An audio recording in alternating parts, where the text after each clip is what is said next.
ময়মনসিংহের ফুলবাড়িয়ার পোল্ট্রি শিল্প নতুন করে সংকটের মুখে পড়েছে।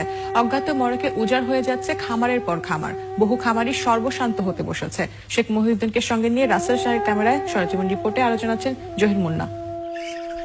ময়মনসিংহের অন্যতম পোল্ট্রি অধ্যুষিত এলাকা ফুলবাড়িয়া। গত 15-20 বছরে প্রায় 2000 পোল্ট্রি খামার গড়ে ওঠে এখানে, কিন্তু নানা সংকটে গত 1-1.5 বছরে প্রায় অর্ধেক খামার বন্ধ হয়ে গেছে।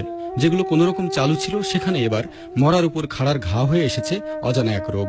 যা টাকা ইনভেস্ট করে খামার করছি সমস্ত মুরগি মারা গেছে। কোম্পানি আমার কাছ থেকে কোটি কোটি টাকা পায়। 3টা খামারে মনে করেন 60 লাখের কাছাকাছি ক্যাশ গেছে। একটার মধ্যে কিছু মুরগি আছে আর পুরাটাই তো লস।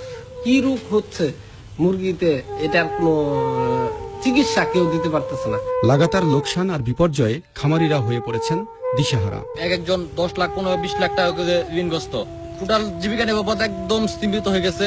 এখানে আমাদের বাড়ি ঘর বিক্রি করে দিলেও কোম্পানি টাকা পরিশোধ হবে না। মরা মুরগি বস্তায় ভরে যত্রতত্র ফেলার কারণে বিষিয়ে উঠেছে এলাকার পরিবেশ। আমার 2500 মারা গেছে, সব শেষ। খাবারই লাগছে 9 লাখ টাকা। জমি যা আছে সব বেচা লাগছে। মড়কের কারণ হিসেবে প্রাণী সম্পদ বিভাগ অনুমানের ভিত্তিতে বলছে আকস্মিক কোল্ড ইনজুরি, কিন্তু উপজেলা পর্যায়েও রোগ পরীক্ষার কোনো ব্যবস্থা নেই বলে জানাচ্ছে তারা। পরিপ্রেক্ষিতে ফুলবাড়িতে কিছু খামারের মুরগি মারা গেছে।